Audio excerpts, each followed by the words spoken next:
I still remember that rainy Tuesday morning when my world fell apart. After 8 years of marriage, I came home from my night shift at the local diner to find the locks changed and my belongings in garbage bags on the front porch. My hands trembled as I called my husband David, only to hear his cold voice. "It's over, Sarah. I've moved on. Don't try to come back." I stood there, rain soaking through my waitress uniform, staring at the house we bought together.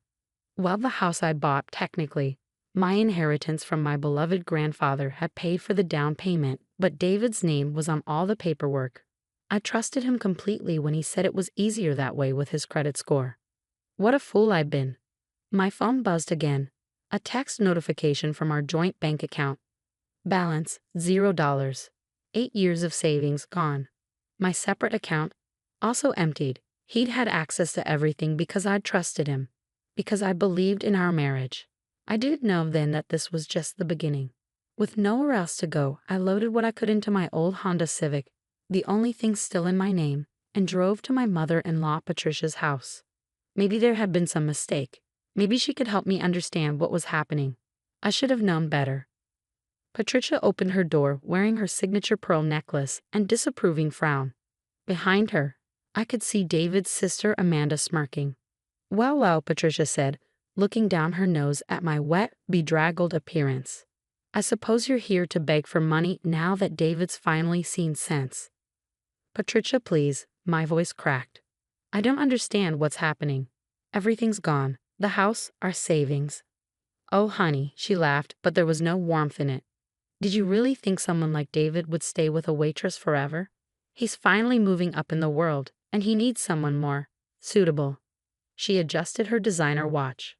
"Though I must say, you lasted longer than I expected. Most gold diggers would have shown their true colors years ago." "Gold digger?" I whispered, stunned. "I paid for our house. I supported him through his MBA. With your grandfather's money," Amanda chimed in, "which you've been lording over David for years. Well, now he's paid you back. Guess you'll have to find another rich old man to mooch off of." I stood there, rain mixing with my tears, as 8 years of memories rewrote themselves in my mind. All those family dinners where they'd subtly mocked my job. The way they'd dismissed my contribution to David's success. How they'd never accepted me, the poor girl from the wrong side of town who dared to marry into their precious family. "Where is he?" I asked, my voice stronger now. "Where's David?" "On his honeymoon," Patricia said with a cruel smile. "With Jessica. You remember her? His new executive assistant. They've been seeing each other for months. She comes from a good family, you know.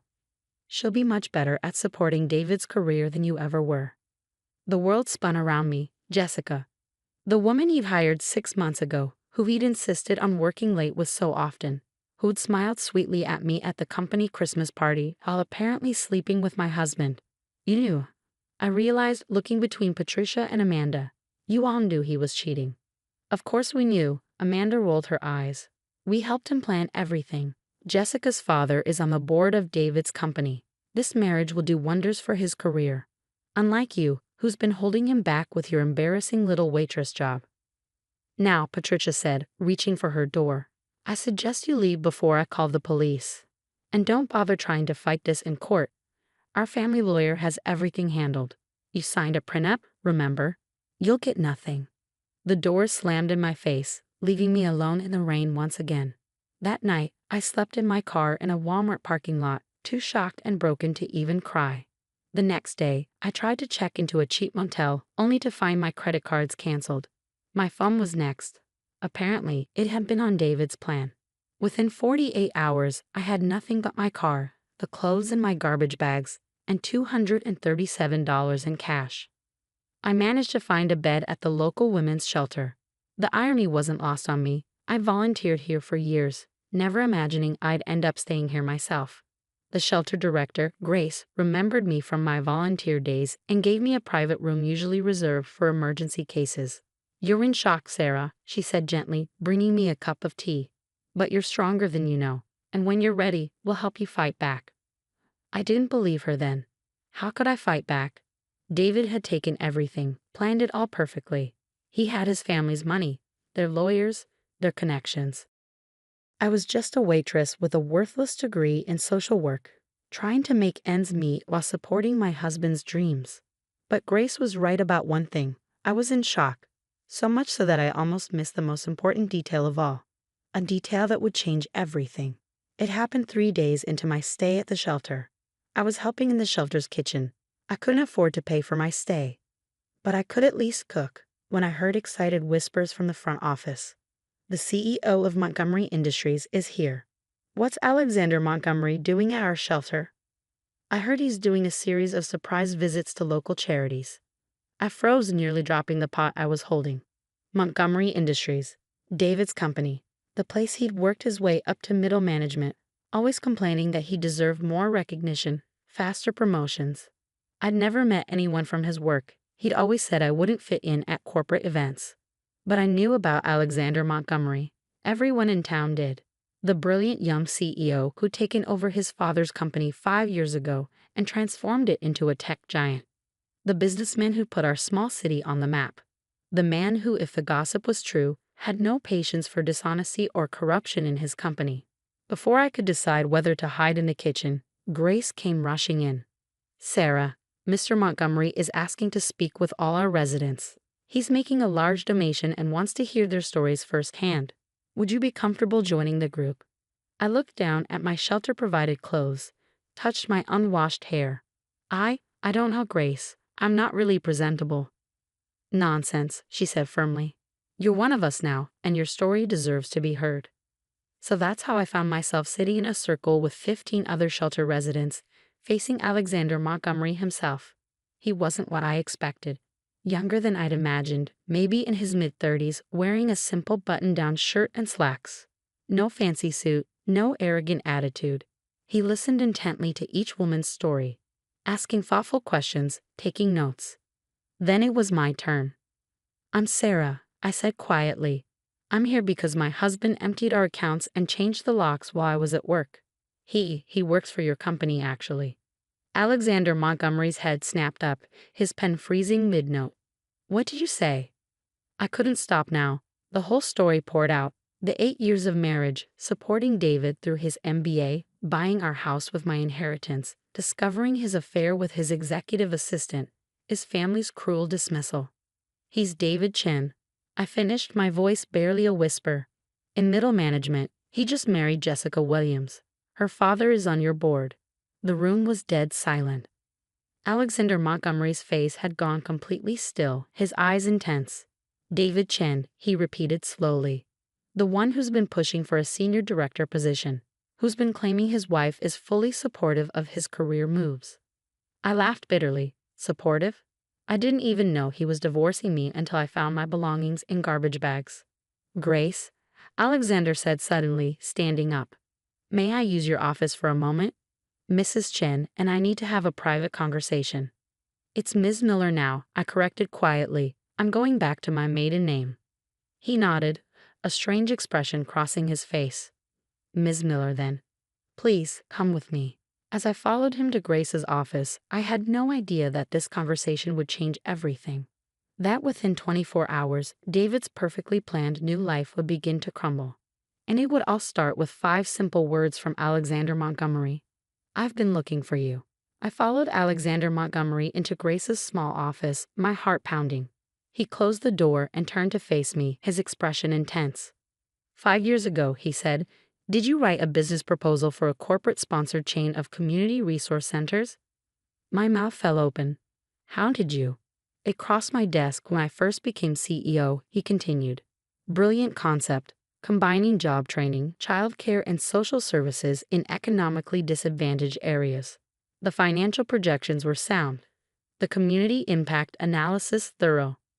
But when I tried to contact the author, Sarah Miller, she vanished. The email bounced back, the phone number was disconnected." I sank into a chair, memories flooding back. That was right after I married David. He said the proposal was too amateur, that it would embarrass him at work. He made me take it down from all the submission portals. Said I should focus on supporting his career instead. Alexander's jaw tightened. "Do you know what happened to that proposal, Ms. Miller?" "Nothing, because your husband buried it. He accessed the company submission system using his credentials and withdrew it without your knowledge." We found the digital trail during a system audit last year. We couldn't locate you. What? My voice shook. But why? Because David Chen has been taking credit for other people's work for years. We've suspected, but couldn't prove it. He's very careful. Very manipulative. Alexander sat on the edge of Grace's desk. The proposal's withdrawal caught our attention because it was exceptional. I've been looking for its author ever since. Tears filled my eyes. All those nights I'd worked on that proposal, dreaming of making a difference. All while David was apparently sabotaging me. There's more, Alexander said gently. 2 months ago, David presented a modified version of your proposal to the board. Claimed it was his original work, part of his bid for the senior director position. Jessica's father has been championing him for the role. A bitter laugh escaped me. So that's why he chose now to leave. He finally found a way to use my work for his advancement. Ms. Miller, Sarah. Alexander leaned forward. I'd like to offer you a job. As director of our new Community Impact Division. Your original proposal will be the foundation, but you'll have full resources to expand it. Starting salary is $250,000, plus benefits and stock options. I stared at him, certain I'd misheard. But I'm just a waitress. No, he said firmly. You're a brilliant strategist who's been systematically undermined by an abusive husband. That ends today. He pulled out his phone. With your permission, I'd like to call our legal team. David Chen committed corporate fraud by stealing and misrepresenting your work. That's grounds for immediate termination. My head spun. But his new wife, her father. Board member or not, fraud is fraud. And something tells me Mr. Williams won't be so supportive once he learns the truth about his new son-in-law. Everything moved quickly after that. Alexander's legal team arrived within the hour. They took my statement, gathered evidence. By morning, the truth about David's fraud was exposed. He was fired publicly, his corporate accounts frozen. Jessica's father, horrified by the scandal, immediately annulled their marriage. I wasn't there when it happened, but Amanda later told me in a desperate attempt to reconcile once she realized I was now a company director, that David and Jessica returned early from their honeymoon to find their keycards deactivated and security waiting. How dare you? David had apparently shouted at Alexander in the lobby. Do you know who my new father-in-law is? Was, Alexander corrected calmly. The marriage has been annulled, and Mr. Williams sends his regards, along with a recommendation that you find employment far, far away from our industry. That's when David saw me standing beside Alexander in a designer suit, a gift from the company's stylist. His face went white. Sarah? What are you doing here? Taking back what's mine, I said calmly. The proposal you stole, it's being implemented. The career you tried to destroy, it's flourishing. The woman you discarded, she's your new boss's right hand. Patricia and Amanda tried damage control, of course. Suddenly they were calling constantly, leaving tearful voicemails about family loyalty. But I had a new family now, the incredible team at Montgomery Industries, who welcomed my ideas and valued my contributions. The women's shelter where I'd stay became the pilot location for our first community resource center. Grace joined as program director. Within a year, we'd opened 10 more centers across the state. David, last I heard, he was working as a junior analyst in a small firm 3 states away. Jessica married a wealthy developer, and Patricia loves to complain about how her new daughter-in-law married down. As for me, well, that's another story. One that started with late nights working on center proposals with Alexander, strategy sessions that turned into dinner discussions, meetings that lingered long after the agenda was complete. I'm not him, Alexander said one evening as we watched the sunset from his office. I'll never try to dim your light. I know, I replied, because I did know. I learned the difference between someone who wants to possess you and someone who wants to see you soar. 2 years after that rainy day when my world fell apart, I stood in a grand ballroom of the Montgomery Industries headquarters. Hundreds of employees and community members gathered to celebrate the opening of our 15th resource center. And now, the MC announced, please welcome our Community Impact Director and newest board member, Mrs. Sarah Montgomery. As I took the podium, my wedding ring catching the light, nothing flashy. Alexander knows I prefer elegant simplicity. I saw my old mother-in-law in the crowd. Patricia had wrangled an invitation through a business contact, no doubt hoping to reconcile now that I'd married up. But I wasn't the same woman she dismissed in the rain. Meeting her eyes, I smiled and began my speech. 5 years ago, I wrote a proposal about the power of community support, about how everyone deserves a chance to rebuild, to grow, to shine. Today, we're not just opening another center. We're making that vision reality. I paused, my hand resting on my slightly rounded belly, our first child still our secret for a few more weeks. Sometimes, life's greatest betrayals lead us exactly where we're meant to be. Sometimes, losing everything means making room for everything you've ever dreamed of. And sometimes the best revenge isn't revenge at all. It's living your truth so boldly that those who tried to break you become nothing but a footnote in your success story. Alexander squeezed my hand as the room erupted in applause. And in that moment, I sent a silent thank you to David. His cruelty had freed me. His betrayal had led me here. I'd lost a husband who dimmed my light, but I found a partner who helped me shine. I'd lost a fake family who valued status, but I built a real one based on love and respect. Most importantly, I found myself, the woman who'd always been there, waiting to emerge.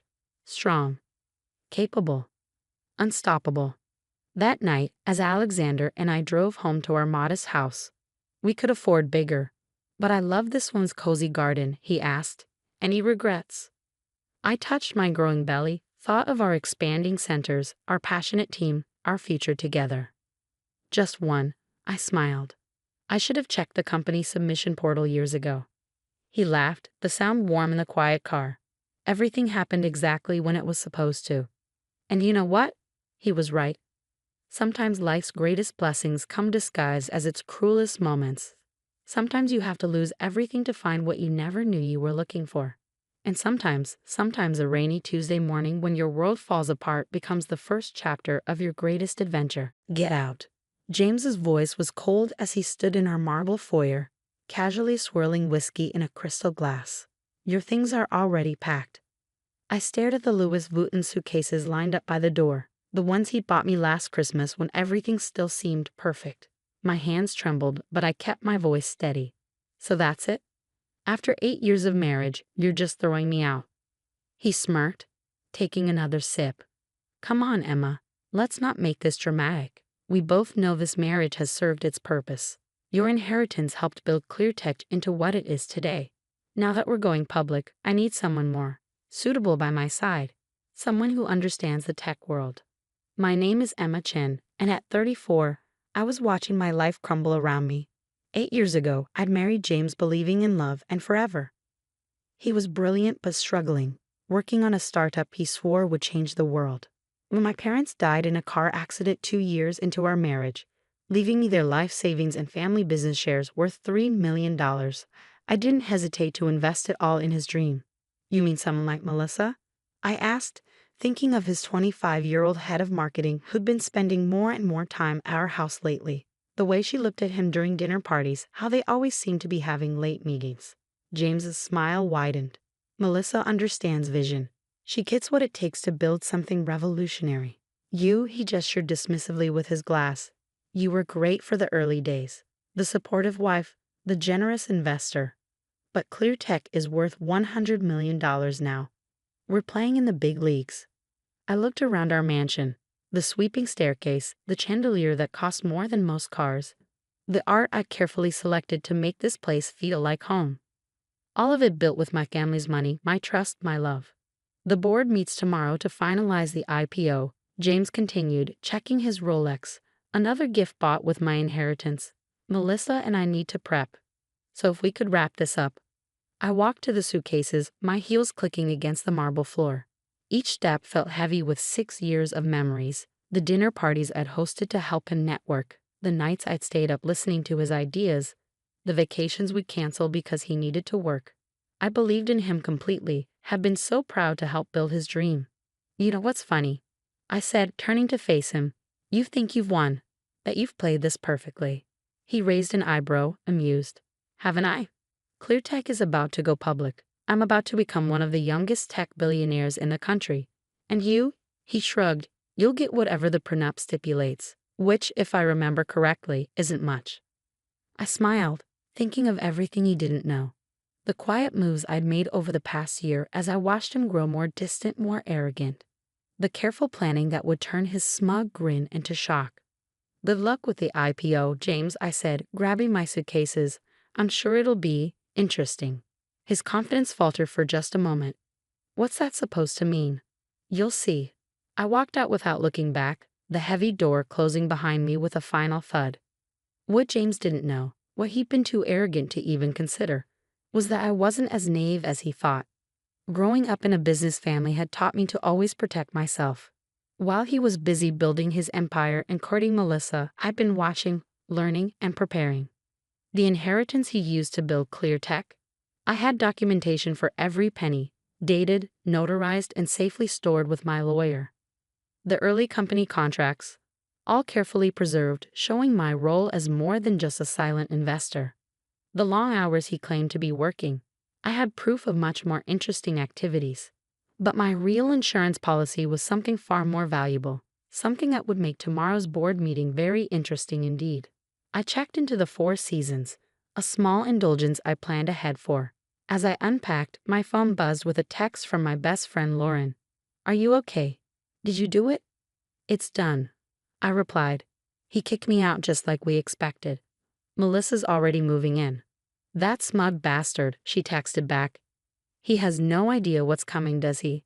I smiled, thinking of the documents safely stored in my laptop. Documents that would turn James's perfect plan upside down. "No," I wrote. "He doesn't." That night, I sat in my hotel room watching the city lights twinkle below. 6 years ago, James had been a struggling entrepreneur with big dreams. I believed in those dreams, had wanted to be part of building something meaningful. The $3 million from my parents had seemed like fate, a way to honor their memory by helping create something amazing. I remember the day I transferred the money to ClearTech's account. James had hugged me tight, promising we'd build an empire together. "You and me against the world, he'd said. Partners in everything."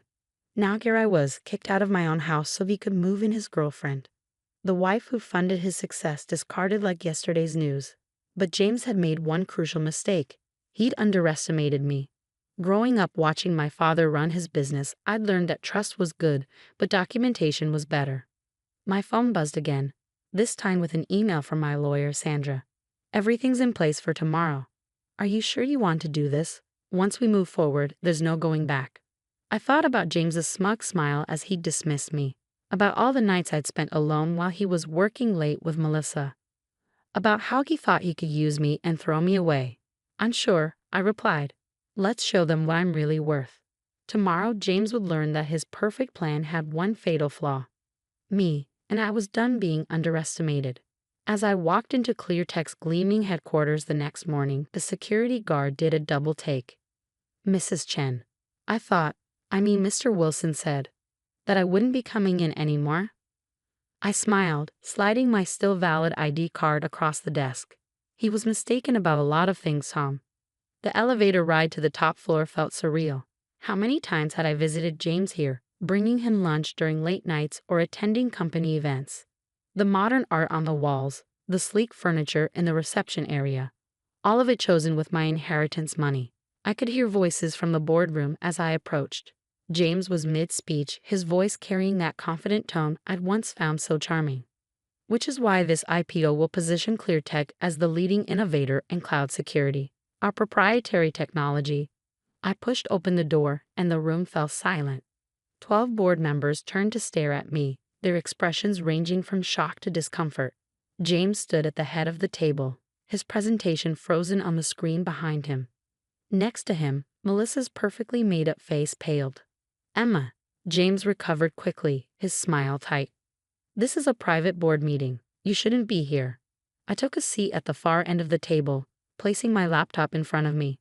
"Actually, I have every right to be here. As a major stakeholder in ClearTech, I think the board should hear what I have to say before voting on the IPO." One of the board members, an older man named Richard, leaned forward. "Mrs. Wilson, we were under the impression that you had no official role in the company." "It's Ms. Chen." I corrected him, opening my laptop, and that impression was incorrect. In fact, there's quite a lot about ClearTech that needs clarification. James's facade cracked slightly. Emma, don't do this. Whatever you're thinking. I connected my laptop to the presentation screen, and the room gasped. There on display was the original investment agreement, $3 million transferred from my personal account to start ClearTech, with clear terms about my role as a founding investor. As you can see, I said calmly, my investment wasn't just a wife supporting her husband. It was a formal business arrangement with specific conditions about my involvement in major company decisions, like, say, an IPO. The board members shifted uncomfortably, several of them shooting questioning looks at James. He had always portrayed ClearTech as his sole creation, conveniently leaving out the fact that his wife's inheritance had made it all possible. That was years ago, James said dismissively. The company has grown far beyond that initial investment. True, I nodded, clicking to the next slide. Which is why I found it interesting that you've been systematically erasing my contributions from company records. These are the original documents, and these, I split screen to show altered versions, are what you submitted to the SEC for the IPO filing. The room erupted in murmurs. Document falsification in an IPO filing was serious, the kind of thing that could derail the entire process and trigger investigations. This is ridiculous, Melissa spoke up, her hand possessively on James's arm. You're just bitter because my husband used my family's money to build this company, then tried to push me out when he thought he didn't need me anymore. I interrupted. No, Melissa, I'm not bitter. I'm just well prepared. I clicked to the next slide, and James's face went ash white. There on the screen were bank statements showing systematic fund diversions from ClearTech's accounts to offshore holdings. Millions of dollars moved quietly over the past year. Would anyone like to explain these transactions? I asked innocently. Because I'm very curious about why company funds were being moved to accounts in the Cayman Islands right before the IPO announcement. Richard, the board member who'd spoken earlier, stood up abruptly. Mr. Wilson, is this accurate? James tugged at his collar, his cool demeanor cracking. These are complex financial arrangements for tax purposes, completely standard. Standard? I raised an eyebrow. Is that what you told Melissa when you promised her shares from these accounts? When you planned to cash out together after the IPO? Melissa jumped up, her chair scraping against the floor. How did you? No. I finished for her. Let's just say you should be more careful about what you discuss over company email, especially when the company's security system was partly funded by the person you're planning to betray. The boardroom erupted into chaos. Several members were on their phones, presumably calling their lawyers. Others were demanding immediate explanations from James, who stood there looking like his perfect world was crumbling around him.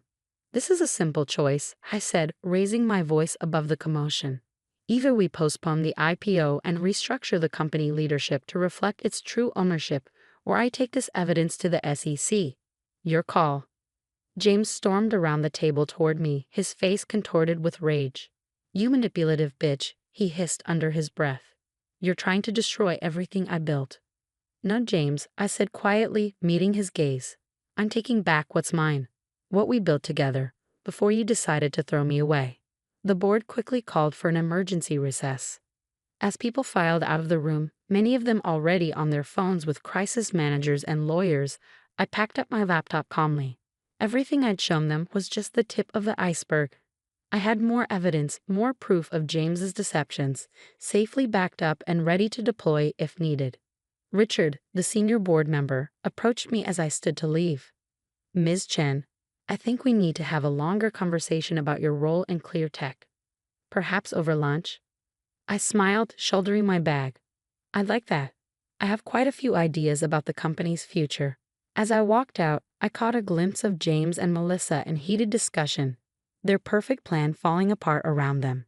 He looked up as I passed, and for the first time since I'd known him, I saw fear in his eyes. This was just the beginning. James had thought he could discard me without consequences, but he was about to learn just how expensive that mistake would be. The weeks following the board meeting were a whirlwind of legal negotiations, emergency board sessions, and company restructuring. I watched from my temporary office on the 19th floor, not quite the penthouse suite where James still sat, but close enough to keep an eye on things. The IPO had been postponed indefinitely. After my revelations, the board wasn't taking any chances.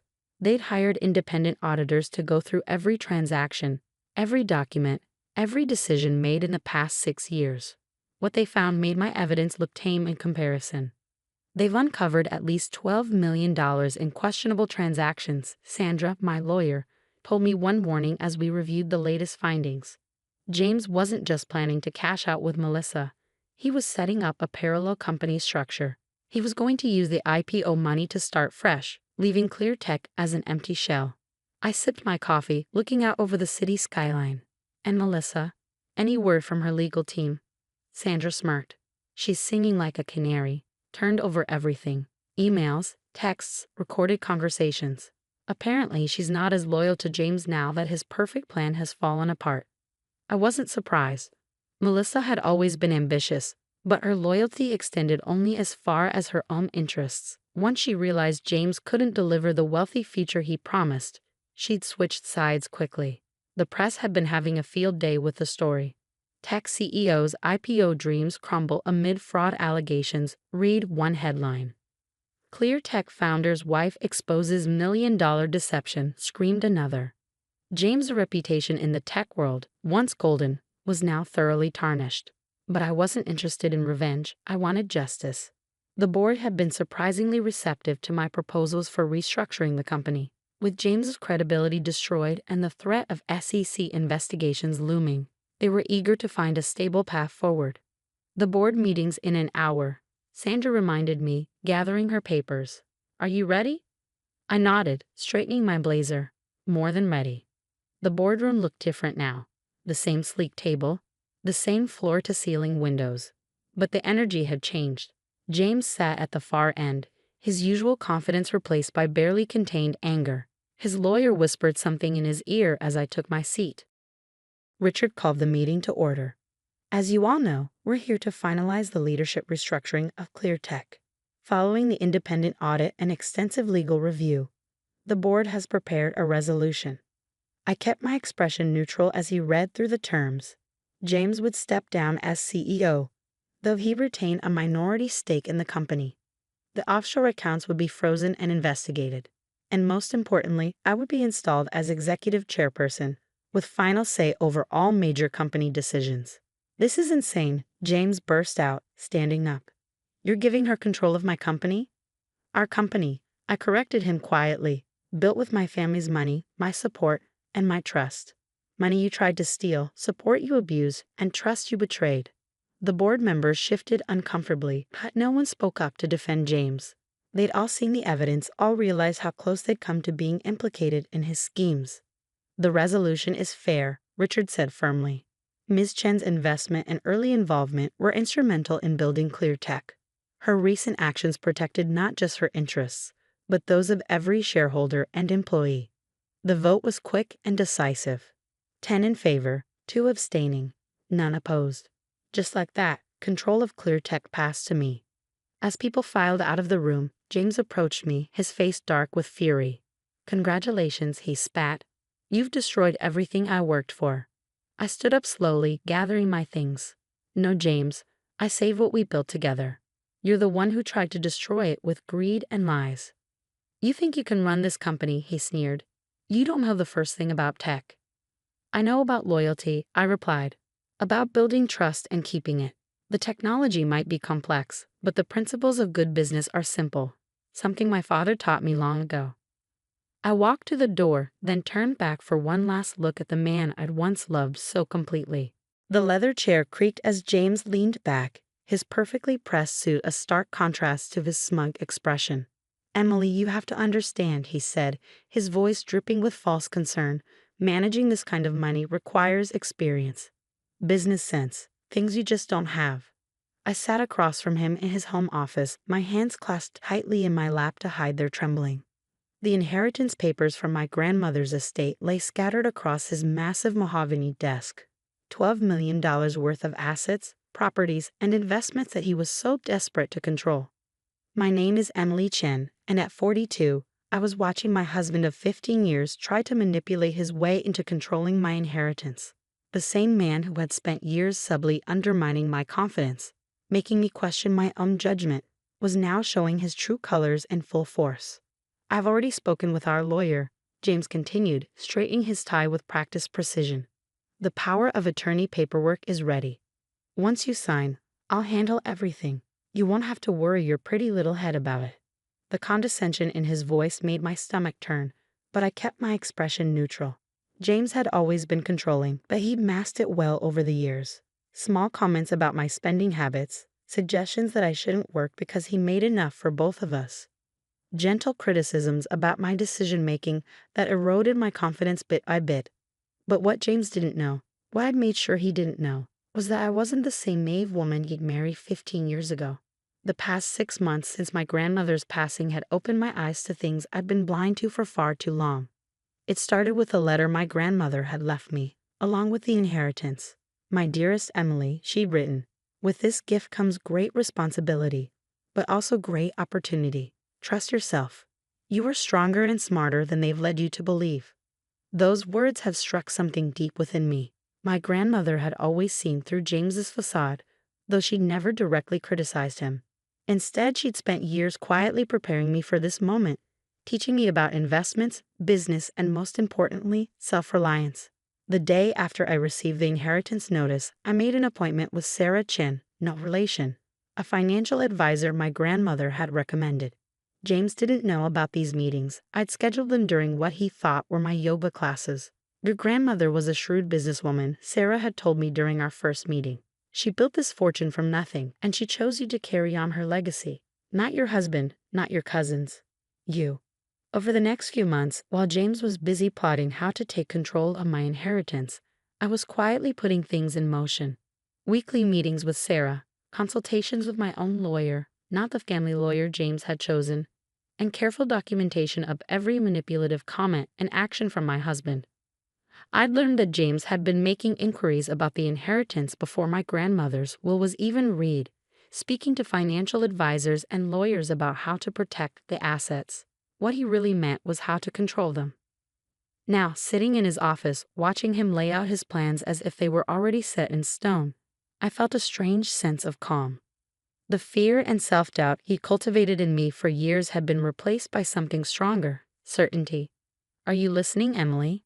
James's sharp tone cut through my thoughts. "This is important. We need to get these papers signed before the estate is fully settled." I met his gaze, keeping my voice steady. "I hear you, James. You want power of attorney over my inheritance." He smiled, that practiced, patronizing smile I'd seen countless times before. "Exactly. You know, I only want what's best for us, for our future." What James didn't know was that I'd already secured my future without him. The meetings with Sarah hadn't just been about financial planning. We created a comprehensive strategy to protect my inheritance and my independence. 2 weeks ago, I quietly moved most of my personal savings to a new account at a different bank. The inheritance itself was already protected by an ironclad trust my grandmother had set up, one that explicitly prevented anyone else from gaining control without my consent. But the real surprise was something else entirely, something that would wipe that smug smile off James's face when he finally discovered it. "You seem distracted," James said, frowning slightly. "Is everything okay?" I nodded, standing up from my chair. "Everything's fine. I just need some time to think about all this. It's a big decision." He stood as well, coming around the desk to place his hands on my shoulders. His touch, once comforting, now made my skin crawl. "Don't overthink it, honey. You know I'll take care of everything." That night, as James slept soundly beside me, convinced his plan was working perfectly, I lay awake thinking about how different things would look in just a few days. The pieces were already in motion, set up carefully over months of quiet preparation. I thought about the moment James would realize what I'd done, how his carefully constructed facade would crumble. The thought both terrified and exhilarated me. The next morning, James was already in his office when I came downstairs. I could hear him on the phone, his voice carrying through the closed door. "Yes, everything's proceeding as planned," he was saying. "She'll sign the papers this week. No, she has no idea about any of it. Trust me, I know how to handle my wife." I felt a familiar twist in my stomach at his words, but this time it was accompanied by something else. Determination. I pulled out my phone and pressed record, adding yet another piece of evidence to my growing collection. Later that day, I met with Sarah in a small cafe across town. James thought I was at my book club. Another convenient excuse I cultivated over the months. Everything's ready, Sarah said, sliding a folder across the table. Are you sure you want to do this? I opened the folder, reviewing the documents inside. Everything was there: bank statements, transfer records, and most importantly, proof of James's attempts to manipulate his way into controlling my inheritance. I'm sure, I replied, closing the folder. He's left me no choice. Sarah nodded, her expression serious. The meeting with the estate lawyers is scheduled for tomorrow. James thinks it's just a routine signing, doesn't he? Yes, I said, taking a sip of my coffee. He has no idea what's really going to happen. That evening, James was in an unusually good mood. He ordered takeout from my favorite restaurant, opened an expensive bottle of wine, and was being extra attentive. I knew what this was: his way of buttering me up before the meeting tomorrow. I've been thinking, he said as we sat down to dinner. After we get everything sorted with the inheritance, we should take a vacation. Maybe that trip to Europe you've always wanted? I smiled, playing along. That sounds lovely. He reached across the table to take my hand, his thumb stroking my palm in what he probably thought was a soothing gesture. I know all this legal stuff has been stressful for you, but after tomorrow, you won't have to worry about any of it. I'll handle everything. I squeezed his hand gently, thinking about how different things would look in just 24 hours. You're right, James. After tomorrow, everything will be different. As we got ready for bed that night, I watched him go through his usual routine, checking his phone one last time, setting out his clothes for tomorrow, meticulously arranging everything just so. James had always been about control, about maintaining the perfect image. Big day tomorrow, he said, climbing into bed beside me. Try to get some sleep. I lay there in the dark, listening to his breathing even out as he drifted off to sleep. Tomorrow would indeed be a big day, just not in the way he expected. I thought about the past 15 years, about all the little moments that had led to this. The way James had gradually isolated me from my friends, how he discouraged me from pursuing a career, his constant subtle criticism disguised as concern. But I also thought about my grandmother, about her strength and wisdom. She'd seen this coming long before I had, and she prepared me for it in her own way. Remember Emily, she told me once, true strength isn't about having power over others. It's about having power over yourself. Tomorrow I would finally show James exactly what that meant. The next morning dawned bright and clear. I watched James get ready for the meeting, methodically knotting his silk tie and adjusting his cuffs. Every movement precise, controlled, just like everything else in his life. Wear something professional, he said, eyeing my casual attire with disapproval. First impressions matter, even if it's just a signing. I nodded, hiding my amusement at his assumption that this was just another signing. While he finished getting ready, I changed into a tailored navy suit, one my grandmother had helped me pick out months ago. Every warrior needs proper armor, she'd said with a knowing smile. The drive to the law office was quiet.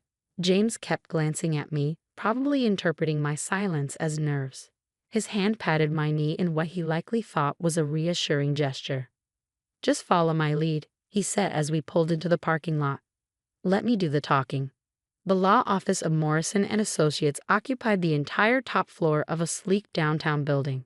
As we stepped out of the elevator, I saw James's shoulders straighten, his game face sliding into place. He had no idea what was waiting for us behind those glass doors. Mr. and Mrs. Preston, the receptionist greeted us with a professional smile. They're ready for you in the main conference room. James strode ahead of me, confident as always, but when we entered the conference room, his steps faltered. Instead of just the estate lawyer he expected, the long table was occupied by several people. Sarah Chen, my financial advisor, Marcus Wong, my personal attorney, and Catherine Morrison herself, the firm's senior partner. What's going on? James asked, his voice sharp. I thought this was just a signing. Please have a seat, Catherine said, gesturing to the chairs. We have quite a bit to discuss. I took my seat at the head of the table, not beside James where he clearly expected me to be. His face tightened as he lowered himself into a chair, his knuckles white where they gripped the armrests. Catherine opened a folder in front of her. Mrs. Preston has asked us to review some concerning matters regarding her inheritance and your recent attempts to gain power of attorney. James's head snapped toward me, his eyes narrowing. Emily, what is this? Let me explain, I said, my voice steady despite my racing heart. I know about everything, James. The calls to your lawyers about controlling my inheritance before grandmother even passed away. The consultations about having me declare financially incompetent. The offshore accounts you've been preparing. His face paled slightly, but he quickly recovered. That's ridiculous. I've only been trying to protect our interests. Our interests. Sarah Chen cut in, sliding a document across the table. Is that why you've been making inquiries about transferring Mrs. Preston's inheritance into accounts only you would control? James's jaw clenched. Emily, you don't understand. I understand perfectly, I interrupted, pulling out my phone. In fact, let me play something for everyone. I pressed play, and James's voice filled the room. Yes, everything's proceeding as planned. She'll sign the papers this week. No, she has no idea about any of it. Trust me, I know how to handle my wife. The color drained from his face as the recording continued, detailing his plans to gain control of my inheritance through whatever means necessary. That's just taken out of context, he sputtered, but I could see the panic rising in his eyes. Catherine Morrison leaned forward. Mr. Preston, we have documented evidence of multiple attempts to fraudulently gain control of your wife's inheritance. Would you like to explain that? James's composure finally cracked. Emily, he hissed, you have no idea what you're doing. You need me. You've always needed me. I met his gaze steadily. No, James. I don't need you. I never did. What I needed was to see you for who you really are. Marcus Wong cleared his throat. Mrs. Preston has already taken steps to protect her inheritance through a series of trusts that you cannot access. Additionally, he paused, sliding another document forward. These are divorce papers. James stared at the papers, his face contorting with rage. Divorce? You can't be serious. After everything I've done for you? Everything you've done to me, I corrected. The manipulation, the control, the constant undermining of my confidence, it stops now.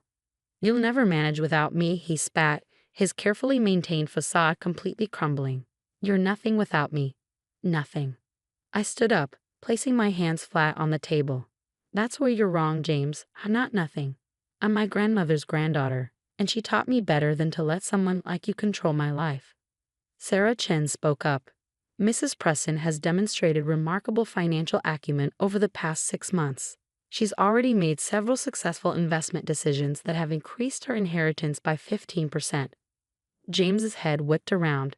6 months? You've been planning this for 6 months? Actually, I said, allowing myself a small smile. Grandmother and I had been planning this for years. She saw right through you from the beginning. Every lunch date, every shopping trip, she was teaching me, preparing me for this moment. Catherine Morrison pulled out another set of documents. Mr. Preston, given the evidence of your attempted financial manipulation, we're prepared to file charges unless you agree to an uncontested divorce with the terms Mrs. Preston has outlined. James snatched the papers, his eyes scanning the contents. With each page, his face grew redder. You can't be serious. You expect me to just walk away with nothing. Not nothing, I corrected. You can keep your own assets, but my inheritance, my grandmother's legacy, that stays with me, where it belongs. This is insane, he muttered, running a hand through his perfectly styled hair. You've all lost your minds. No, James, I said quietly. For the first time in 15 years, I'm thinking clearly. You have until the end of the week to decide. Sign the papers and walk away or face fraud charges. Your choice. He stood up abruptly, his chair scraping against the floor. You'll regret this, he snarled. You have no idea what you're doing. As he stormed out of the conference room, I felt a weight lift from my shoulders. Years of subtle manipulation, of doubting myself, of trying to be what he wanted. All of it falling away with each step he took. Catherine waited until the door closed behind him before speaking. Are you all right, Mrs. Preston? I nodded, surprised to find that I truly was. Yes, I am. For the first time in a very long time, I really am. The next few weeks were a whirlwind. James, faced with overwhelming evidence of his attempted manipulation, finally signed the divorce papers. He moved out of our house, my house now, taking only his personal belongings. I heard through mutual friends that he was telling everyone I'd had some kind of breakdown, that I was making a huge mistake. But his words didn't have the same power over me anymore. Sarah helped me take full control of my investments, and true to my grandmother's teachings, I proved to be quite adept at managing my own finances. The inheritance wasn't just money, it was freedom, independence, and a chance to finally be myself. One evening, about a month after the confrontation, I was sorting through some old boxes when I found a photo album. Inside was a picture of my wedding day, James and me smiling at the camera, looking perfect and polished. But what caught my eye was my grandmother in the background, watching us with a knowing look. She'd seen it all coming, had prepared me for this moment long before I even realized I needed preparing. Her inheritance wasn't just about the money, it was about giving me the strength to stand on my own. I closed the album and walked to my home office, once James's domain, now my space. On the wall hung a photo of my grandmother and me, taken just months before she passed away. Her eyes sparkled with the same determination I now felt every day. "Thank you," I whispered to her image, "for everything." My phone buzzed with a text from Sarah, another investment opportunity she wanted to discuss. As I read through the details, I couldn't help but smile. James had been so convinced I couldn't handle money, couldn't make decisions, couldn't survive without him. But here I was, not just surviving but thriving, managing my inheritance, making my own choices, and finally living life on my own terms. The future stretched out before me, full of possibilities I never would have imagined when I was caught in James's web of control. It wasn't always easy. Independence never is, but it was mine. And that made all the difference. This is the last present I will ever give you. My husband shoves divorce papers to me. I've decided to marry someone else. So thank you for being a cash dispenser until now. The guy I have been with for so many years turns out to be a horrible person. This is a story of my revenge. My name is Jessica. I'm turning 50 this year. In fact, tomorrow is a little special day. I'll be living in debt for a long time and will finally finish paying it off. My husband Lance and I have worked really hard together. We got married 20 years ago. I was 30 and he was 35. He ran a liquor store that he inherited from his parents who had passed away. I, on the other hand, was an office worker. We met through an acquaintance and started dating with marriage in mind. I had one concern back then. What if he asked me to run the store with him? I was working as a financial consultant who advised on insurance and investment to individual and corporate clients at the time. I was getting paid better than average 30-year-olds and loved my job. I was studying for certification to take my career to the next level when he proposed to me. He said, "I know you have been working hard to get the certification. I want to support you in any way I can. I have enough staff at the store so I can manage it myself. You should pursue your dreams." His assurance was a catalyst for my decision to marry him. He was benevolent and always on my side. I truly wanted to build a life with such a man. As we agreed in the beginning, he focused on his business, and I focused on my work. We thought that our marriage was going well. About a year into it, he went to work, and I was spending my day off at home. When I was vacuuming under the bed, it caught a lot of papers. It had been less than 6 months since we moved in. I wondered why there was such clutter. I picked up a crumpled piece of paper and opened it. The header in bold letters jumped into my eyes. Reminder of payment. The total amount of the debt under Lance's name was $200,000. $200,000 was not $2,000, is it? My head started spinning. Why did he hide such a large amount of debt from me? I questioned him as soon as he got home that day. "What is this debt? What's going on?" "No, it's not what you think. It was left to me by my parents." That was not a personal debt, but rather on his liquor store. It was made by his parents, and when he took over the business, it also came along. It was secured by the land and the house we lived in, so he had no intention to renounce the inheritance. I understood that it was not his personal debt, but it was not something that could be left unattended. "But this is a payment reminder. Aren't you paying back every month?" "I am, but sales fluctuate from month to month. Sometimes I can't pay them back during the slow month.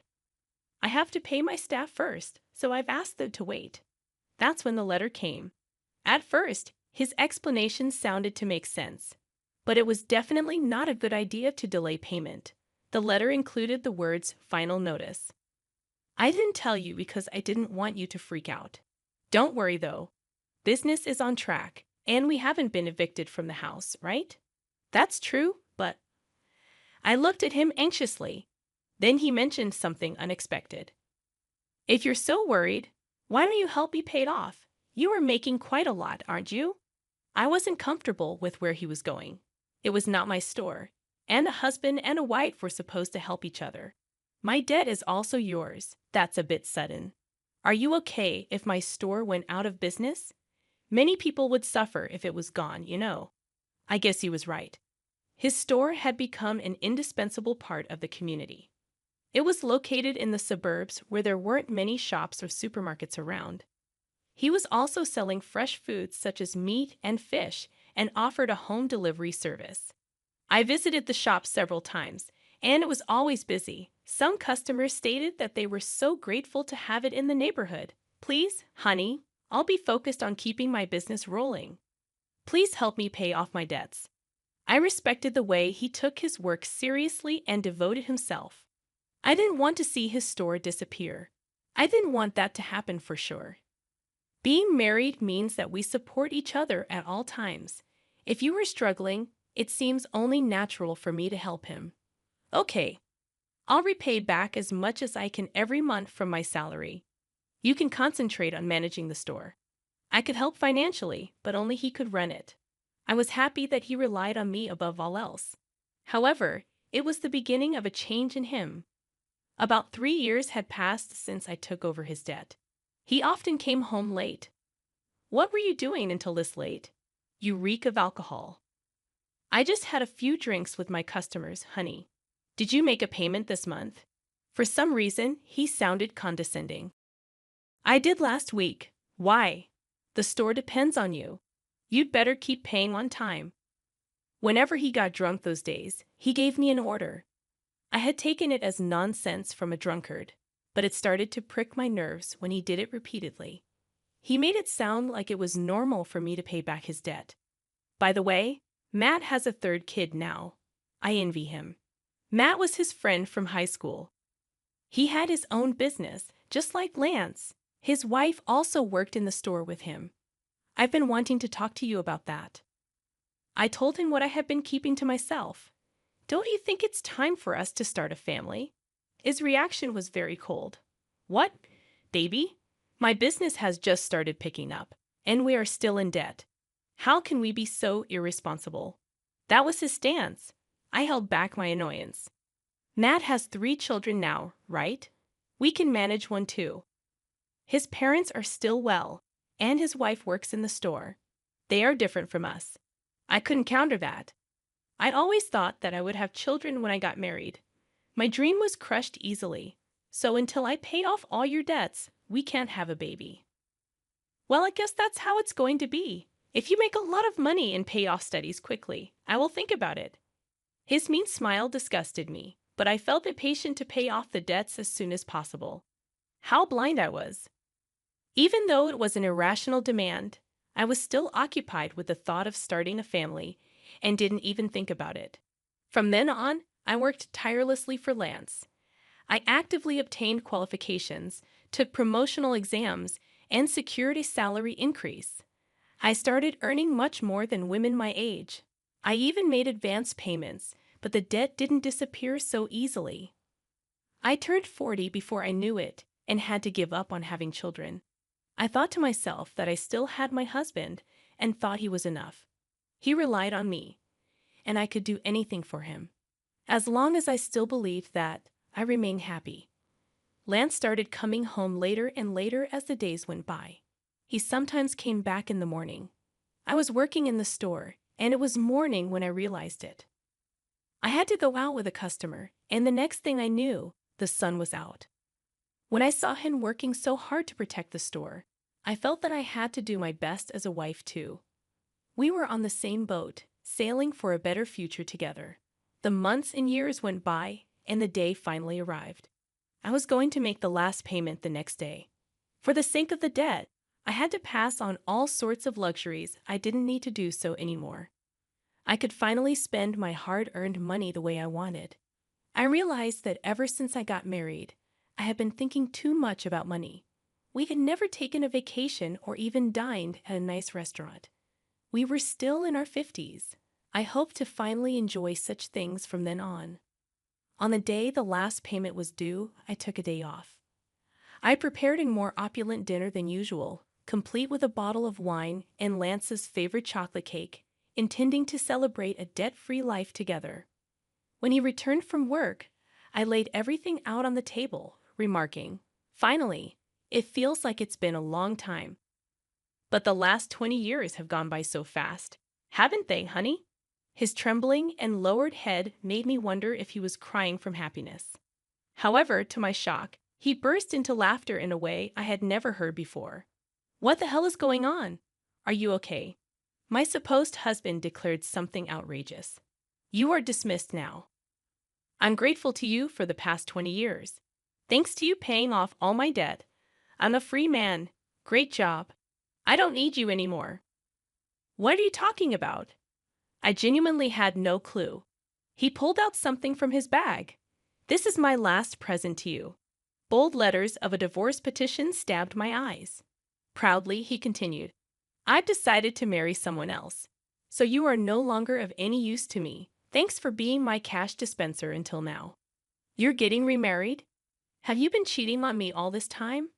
I recalled his habitual late returns, citing work or socializing. While I toiled to pay off his debt, he was nowhere to be found. His expression remained smug. "I will never read that unfaithful. I have already found the next potential wife. I want to divorce you and marry her. That's why I have been waiting for you to clear my debt." Tears welled up at the absurdity. The feast I had prepared blurred before my saddened eyes. "Get the hell out of here." He handed me the divorce papers.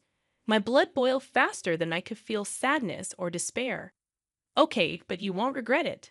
I forced out my voice. "No, I won't. Why would I regret divorcing an old hag like you?" "Old hag?" If I were her, he would be an old fart. Did he think he was still young? His misconception was so ridiculous that I regained composure and accepted the divorce papers. "I'm going to take this with me for now, and I'll be in touch." I packed my belongings and left the house. How could my 20 years of marriage come to such an easy end? Finally alone, I shed tears of emptiness and frustration. Later, I asked my attorney for a divorce agreement, sending it to Lance. I also requested a background report on his bride-to-be. Shortly after, he called me.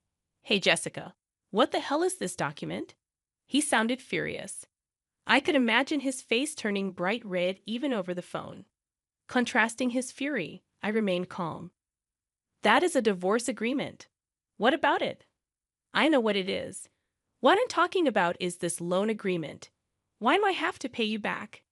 He sounded distraught, yelling, "This is crazy. This is not right." Referring to the repayment of the loan between spouses during the marriage, he protested against returning the money I paid on his behalf. "This is ridiculous. You decided to do it out of your goodwill, didn't you? Why are you digging up the past?" "What do you mean?" "I did it as your wife.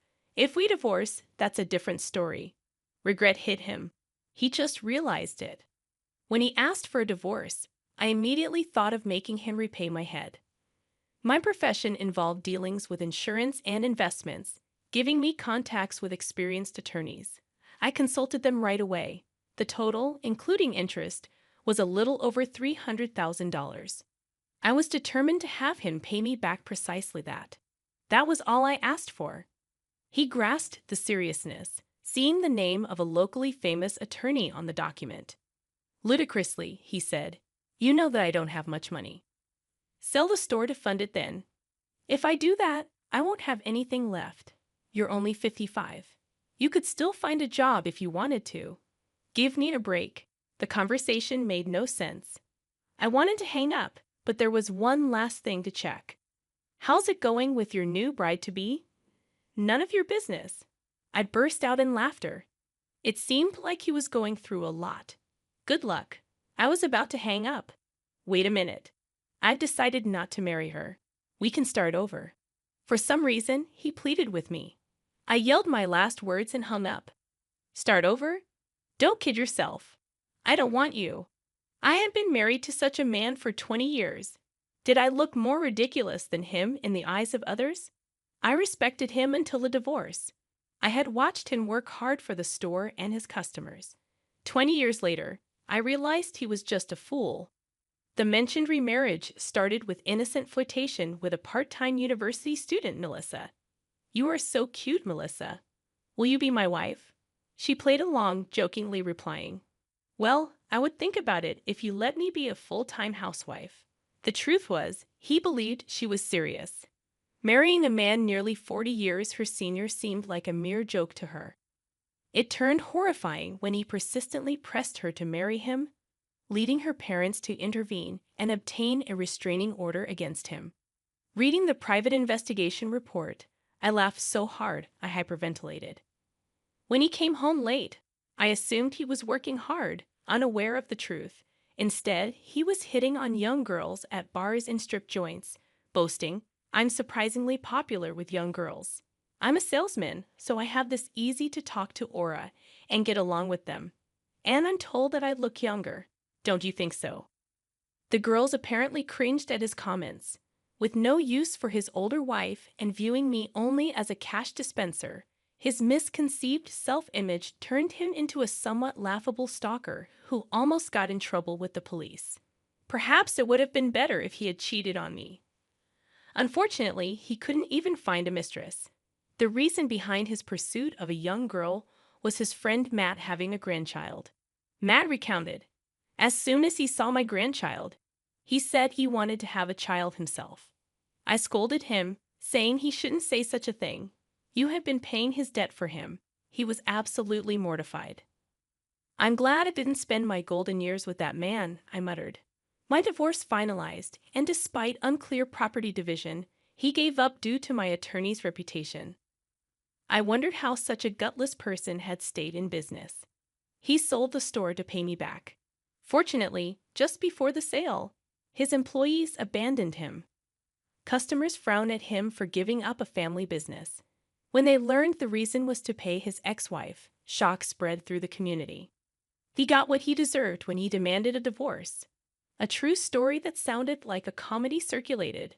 Even if he hadn't sold the store, the bad publicity would have affected his business. Selling before bankruptcy was probably a blessing. The money wasn't enough, so he still works part-time to pay me back. Sometimes he messages, it was all my fault. Can we get back together? Even after blocking, he calls from different phones. If you contact your ex-wife any further, we'll file a restraining order, warned my attorney. The calls stopped. He is terrified of the attorney. Guess what I do now? I'm a marriage counselor. Turning 50, I joined my friend's matchmaking business. I quit my previous job, helping singles find a match, offering advice on finances, insurance, etc. Couples appreciating frank discussions from the beginning increased our membership. Having been through a lot, I don't want them to make the same mistakes I did. Though my salary is lower, I enjoy helping others be happy every day. I found happiness after getting rid of my ex-husband. Today, I'm a bridge to someone else's happiness.